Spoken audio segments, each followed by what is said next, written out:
Injures et diffamation sont les qualifications utilisées par l'UDPS pour la dernière sortie médiatique de Jean-Marc Kabound. Augustin Kabouya affirme que son ancien compagnon est aujourd'hui un frustré après avoir été mis de côté.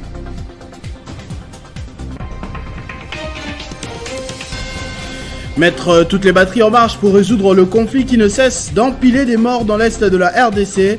Paragraphe important dans les discours traditionnels du roi des Belges. Philippe a appelé à la communauté internationale à s'investir pour mettre un terme à ce fléau.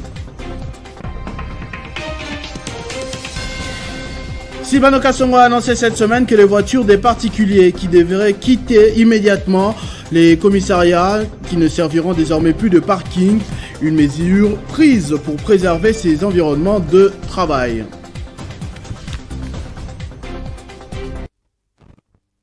Mesdames et messieurs, bonsoir. Des champs hostiles déjà composés, la page Kabound est définitivement tournée à l'imiter. Le secrétaire général Augustin Kabouya, avec quelques heures de retard, a donné sa version des faits face à la presse et un échantillon des militants de l'UDPS. L'ancien président à l'intérim du parti présidentiel a menti et a manqué de respect à Félix Tshisekedi. Telles sont les réponses du parti au pouvoir. Ce coup médiatique a été un non-événement qui ne mérite pas d'accaparer l'attention du public. L'Union pour la démocratie et le progrès social UDP Tshisekedi Ansik a suivi ces déclarations qu'elle considère comme injurieuses, diffamatoires et séditieuses. Poussés par la folie du pouvoir, les malins de Jean-Marc Kabound ne s'étaient jamais empêchés de s'ériger en justicier qui non seulement s'est donné l'audace d'interpeller les gens, mais aussi infliger, sans titre ni qualité, des châtiments corporels à ses victimes. Il ne se gênait pas de confisquer les biens d'autrui, dont les carrés miniers et autres biens matériels. De confisquer les biens d'autrui, dont les carrés miniers et d'autres biens matériels. Il se réclamait d'être héritier de Tshisekedi. Tous les combats menés par Étienne Tshisekedi, il ne s'est jamais octroyé les biens d'un paisible citoyen. À titre d'exemple, au mois de novembre 2021, Sieur Jean-Marc Kabound avait ravi les carrés d'un paisible citoyen congolais sans juste motif. Quelques heures avant, Franck Diongo enfonçait le couteau dans la plaie. Du lundi, RAM, gratuité de l'enseignement, 55 territoires, le président du MLP a sévèrement critiqué l'action du chef de l'État et a annoncé qu'il va vigoureusement militer contre sa réélection. Félix Tshisekedi n'incarne pas, à son avis, le combat mené par son père pour le changement et l'avènement de l'État de droit. Après la sortie médiatique de Jean-Marc Kabound, Franck Diongo était à son tour devant les chevaliers de la plume congolaise. De grands points étaient à l'ordre du jour, la présentation du rapport sur l'évolution de son parti et les débriefings sur la situation générale du pays. En prenant la parole, Franck Diongo n'a pas mâché ses mots. Mais je le regrette de vous dire que la gratuité de l'éducation a échoué. Dites les projets de 100 jours pour savoir les 425 millions de dollars ont fait quoi, ils sont où.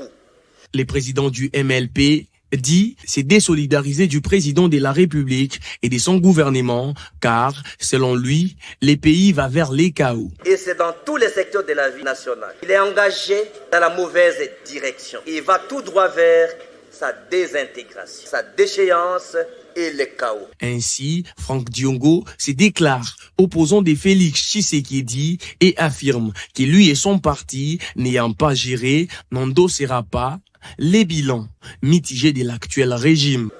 Le MLP, n'ayant pas géré avec l'actuel régime au pouvoir, n'endossera pas un seul instant son bilan largement négatif. Aujourd'hui, déclare s'est désolidarisé de l'actuel régime au pouvoir. Franck Diongo et son parti disent renouveler leur engagement au peuple congolais afin de continuer les combats d'Etienne Tshisekedi et de Lumumba.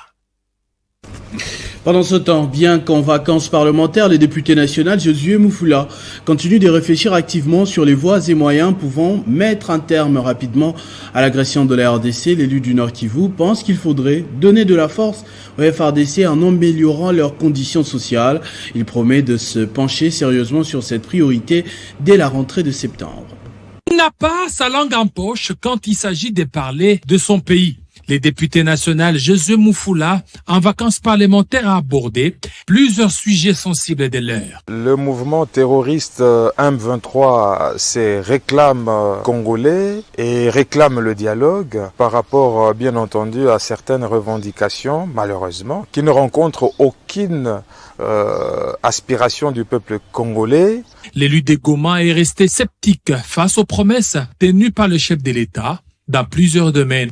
Le peuple d'abord demeure une poudre de perlipimpin et le peuple congolais continue à croire au Père Noël. La seule chose qui fait vivre le peuple congolais, nous devons continuer à faire pression sur le gouvernement pour que ces slogans-là soient une réalité. Josué Mufula entrevoit d'autres démarches pour faire passer certaines lois importantes lors de la session de septembre dite budgétaire. Cette loi d'habilitation en vue de disponibiliser les moyens nécessaires à nos forces armées de la République démocratique du Congo. Et nous espérons que cette loi va permettre aussi d'améliorer les conditions sociales et professionnelles de nos militaires. Josué Mufula entend interpeller les gouvernements par rapport à la circulation routière pour les usagers et les automobilistes, surtout quant à ce qui concerne les accidents causés par les chauffeurs dits esprits des morts et les motocyclistes dits Wewa. Le roi des Belges a aussi abordé la question lors de son discours traditionnel pour la fête nationale. Des semaines après sa visite officielle dans le pays, le roi Philippe a appelé ce mercredi la communauté internationale à résoudre le conflit meurtrier qui a occasionné des millions de morts dans l'Est de la République démocratique du Congo depuis plus de 2 décennies. Travaillons ensemble pour l'aider à progresser vers plus de sécurité, de justice et de démocratie avec notre coopération au développement, avec notre diplomatie et notre armée qui font un excellent travail œuvrant avec la communauté internationale à la résolution du conflit si meurtrier qui se déroule dans l'Est du Congo, a-t-il déclaré. Le commissaire provincial de la police-ville de Kinshasa interdit strictement à la cour des états-majors de la police nationale comme parking d'automobiles et des motos privées. C'est une habitude de plus en plus en vogue dans plusieurs quartiers et communes de Kinshasa. Toute personne qui n'obtempérera pas paiera une taxe à la fourrière pour récupérer son engin roulant. Au-delà des constructions anarchiques, la ville de Kinshasa manque cruellement des parkings pour les stationnements nocturnes des engins automobiles de particuliers. Poussés par les besoins excessifs de lucre, la majorité des propriétaires des maisons mises en location ne prennent pas en compte ces besoins. Ce qui pousse la plupart des locataires à se débrouiller dans les cours des commissariats et sociales de la police. Ceci n'est pas du goût de Sylvano Kasongo, commissaire provincial de la police, ville de Kinshasa, qui, dans un communiqué daté du 18 juillet 2022, rappelle, puisque ce n'est pas une première, qu'il est strictement interdit d'utiliser la cour des états-majors de la police nationale comme parking d'automobiles et des motos privées. D'ores et déjà, les équipes de contrôle sont à pied d'œuvre pour l'application stricte de cette mesure. Les commissariats urbains de la police ainsi que les sous-commissariats ne peuvent recevoir dans leurs cours que des véhicules et motos de la police ou des engins roulants en perquisition. Sylvano Kasongo va plus loin. Toute personne qui ne va pas obtempérer à cette mesure verra son véhicule ou sa moto embarqué à la fourrière et le retrait sera conditionné par des amendes légales. La question à se poser désormais, où stationner son véhicule ou sa moto la nuit? Sinon, les artères principales risquent d'être transformées en parking pour particuliers. C'est donc une affaire à suivre. Au Sankourou, la Caisse nationale de sécurité sociale a débuté le paiement des allocutions familiales ainsi que les prestations sociales du deuxième trimestre 2022. C'est le directeur provincial du Kassai oriental venu s'enquérir du travail réalisé par le bureau Sankourou qui s'en est chargé.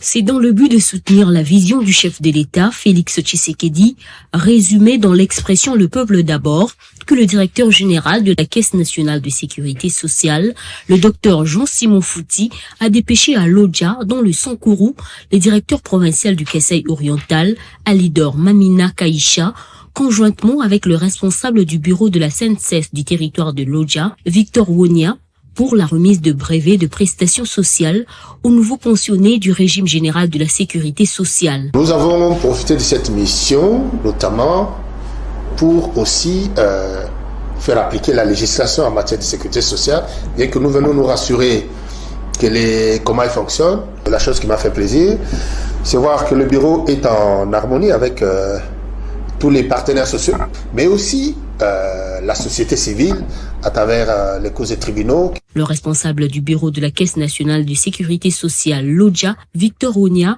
en a profité pour sensibiliser les employeurs d'affilier leur structure à cette institution publique. Le message, c'est de prendre conscience sur cette obligation légale et réglementaire, notamment celle de pouvoir affilier leur structure et de pouvoir déclarer les travailleurs afin de garantir et de prévenir le vieux jour. Cette cérémonie, qui a connu un engouement de la population de ce territoire, s'est déroulée en présence des autorités politico-administratives et judiciaires du Sankourou. Un protocole d'accord a été signé entre le gouvernement provincial du Lualaba et le comité de gestion du CEC pour la construction d'un laboratoire moderne de certification des minerais au centre des négoces de Moussampo, dans le territoire de Muchacha. La cérémonie a eu lieu au gouvernorat du Lualaba après des longues tractations qui ont pris près d'une année.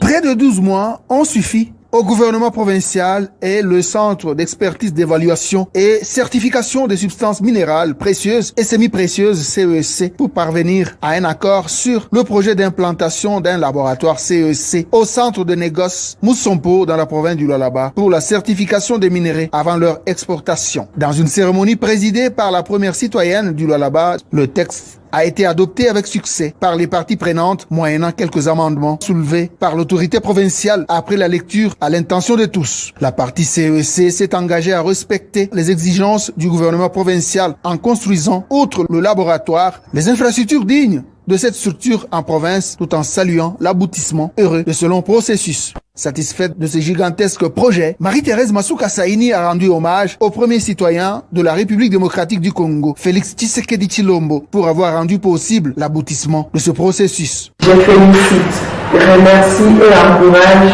mon équipe gouvernementale ainsi que l'ensemble du personnel technique de l'administration publique. Puis est venu le moment tant attendu, à savoir la signature du protocole d'accord par le gouvernement provincial et le directeur général du CEC. Les ministres provinciaux des Mines et des Finances, tout a fini par l'échange des signataires entre la gouverneure intérimaire et le directeur général CEC, Freddy Mwamba Kanyikou. La cérémonie a été immortalisée par une photo de famille autour de la gouverneure intérimaire à l'entrée principale de l'hôtel du gouvernement provincial.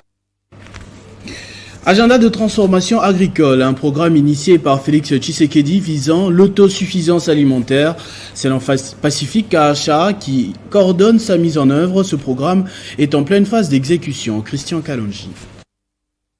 C'est dans ce champ de manioc à perte de vue, loin du centre-ville de la capitale, que prend corps cet immense projet agricole aux grandes attentes. Initié par le chef de l'État Félix Antoine Tshisekedi, l'agenda de transformation agricole donne déjà ses premiers résultats avec des tubercules de manioc transformés en farine pour servir non seulement à la consommation, mais beaucoup plus à la fabrication du pain. Le chargé de mission du chef de l'État, Pacifique KHA, qui suit de près la matérialisation de ce projet soutenu techniquement par l'Institut international d'agriculture tropicale, a exprimé sa satisfaction. Les petits champs ici, oui. On les laisse une semaine parce que pendant la phase de germination, les plantes ont besoin de chaleur et de lumière. Okay. Et une fois, maintenant, on ouvre la boîte parce que la croissance ici, c'est 2 semaines.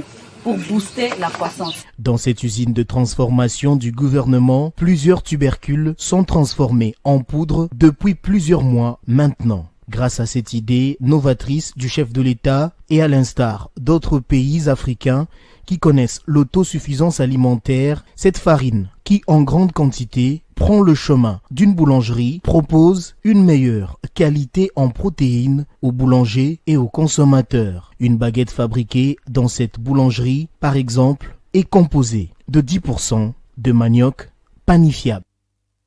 Dans le Congo central, la FDC a procédé à l'installation du collectif des médecins ainsi que le comité de soutien et d'accompagnement de la fédération. Les buts poursuivis par le secrétaire général est entre autres de rendre opérationnelles et efficaces toutes les structures du parti partout dans le pays. Aussitôt rentré des Kisangani, l'infatigable secrétaire général de l'Alliance des forces démocratiques du Congo, Guy Richard Malongo dit TGV, accompagné du secrétaire général adjoint Jean-Claude Fokuta et deux secrétaires nationaux dont Antoine Chirouza, coordonnateur national du collectif des médecins de la FDC, et Lydie Lusamba, secrétaire national adjointe chargée de la santé, ont effectué une descente au Congo central pour s'enquérir de la santé du parti. Pour que ces partis deviennent encore plus grands qu'il avance, nous devons nous habituer à la culture des redevabilités. À cette occasion, une grande matinée a été organisée au cours de laquelle le secrétaire général a félicité le président fédéral Cédric Bouanga du TGV Junior pour le management et surtout pour la détermination pour faire réélire le président de la République Félix Antoine Tshisekedi, leur unique candidat lors de la présidentielle de 2023. Il en a profité pour exhorter les cadres et militants de la FDC Congo central à soutenir le gouverneur élu, membre de l'Union sacrée de la nation. Soutenons nos membres du gouvernement et aussi sont des responsables. Dès son retour à Kinshasa, Guy Richard Malongo a réuni les comités de pilotage de la campagne électorale de la Fédération de Moamba dans sa résidence privée en vue de peaufiner de stratégies pour gagner haut les mains les enjeux qui se pointent à l'horizon. Selon les cadres et militants de la FDC, le parti du professeur Modeste Bahati Lukwebo reste donc une redoutable machine électorale de Félix Antoine Tshisekedi aux prochaines élections. Ouverture ce mercredi 20 juillet du colloque scientifique organisé par le RAREC, des assises de 2 jours qui réuniront plusieurs professeurs d'université avec pour thème la faillite de l'intelligentsia congolaise, a relevé la RDC. C'est à Fatima que les colloques du Rassemblement des acteurs de la Renaissance du Congo s'est ouvert avec comme thème les faillites de l'intelligentsia congolaise face au redressement de la nation. Devant plusieurs autorités politiques, religieuses et les membres du RAREC, le professeur Boningaba, Modeste, a pris la parole pour les mots de bienvenue. Le Congo, en l'espace d'un pays comme les États-Unis d'Amérique. Juste après ces mots et les discours du fondateur du RAREC, Mpoyi Kamulaï, place aux exposés des différents orateurs, dont Kamba Ibouacha, Dimputu Léonard et Foto Eyale, et tant d'autres. Tous sont revenus sur les buts ultimes de ces colloques, qui est celui d'une vision globale des enjeux et des défis à relever et des stratégies requises pour transformer la RDC en pays Eldorado africain. C'est un colloque important qui vise à ouvrir une ère nouvelle pour notre pays. Nous savons tous que la situation du Congolais a cessé d'être enviable, comme elle l'était à l'époque de la colonie du Congo belge et du Rwanda Urundi. À quoi est due cette faillite, sinon à la faillite généralisée de l'intelligentsia congolaise. Il s'y est à noter que ces colloques, importants pour l'avenir et les devenirs de la RDC, se tiendra durant 2 jours à Kinshasa et connaîtra la participation du cardinal Fridolin Mbongo. Dans le Haut-Katanga, Jacques Kabula s'est rendu tour à tour au stade Frédéric Kibasa-Maliba de la commune de la Kenya et à la commune de Katuba où s'effectuent les travaux de construction du pont Kasungami afin de désengorger certains quartiers de Lubumbashi coupés de la ville par manque d'infrastructures adéquates. Les travaux de réfection du stade Frédéric Kibasa-Maliba évoluent normalement. L'entrepreneur commis à ces travaux refait non seulement l'aire des jeux, mais aussi rafraîchit les murs, selon les normes de la FIFA. Le gouverneur Jacques Boulakatoué s'en est rendu compte lors de cette descente. Sur place, l'autorité provinciale accompagnée de la commissaire provinciale de sport Pauline Igwabi, a suivi les explications de la première phase des travaux de génie civil avant l'arrivée de la nouvelle pelouse synthétique prévue dans moins de 2 semaines. Pour l'entrepreneur, le stade Frédéric Ibassa Maliba sera opérationnel avant la fin du mois d'août. Il va accueillir les interclubs de la CAF. D'ici, Jacques Kaboula Katoé va se rendre dans la commune de la Katouba, où la société Vaste Réseau jette un pont en béton armé entre les communes Katouba et Annexe pour désenclaver le quartier Kasungami. Cet ouvrage des 2 bandes pourra supporter jusqu'à 60 tonnes. Un motif de satisfaction pour la population de cette partie de Lubumbashi. De son côté, le gouverneur de province, Jacques Kaboula Katoé, a invité la population à sécuriser les travaux. Ces travaux sont d'une utilité capitale, comme le veut le chef de l'État, Félix Antoine Tshisekedi. Bien avant cette étape, le chef de l'exécutif provincial avait inspecté l'opération Zéro Trou exécutée sur l'avenue Lomami au centre-ville de Lubumbashi. Sur son chemin retour, le numéro 1 du Haut-Katanga s'est rendu compte de la dégradation de la route Kipushi et pour ce faire, il a donné des instructions au directeur provincial de l'OVD pour sa réhabilitation. Ce journal est terminé, je vous en rappelle tout de suite les principaux titres. Injures et diffamation sont les qualifications utilisées par l'UDPS pour la dernière sortie médiatique de Jean-Marc Kabound. Augustin Kabouya affirme que son ancien compagnon est aujourd'hui un frustré après avoir été mis de côté.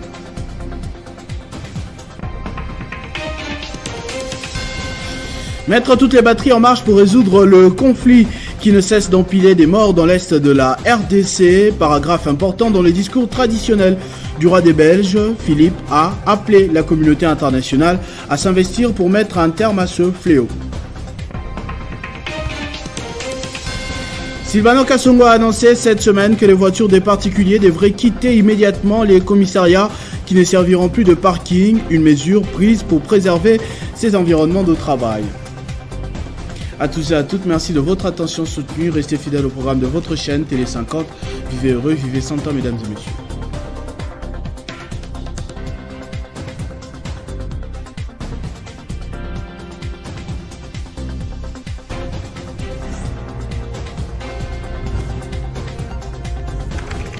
L'actualité reste incontinue.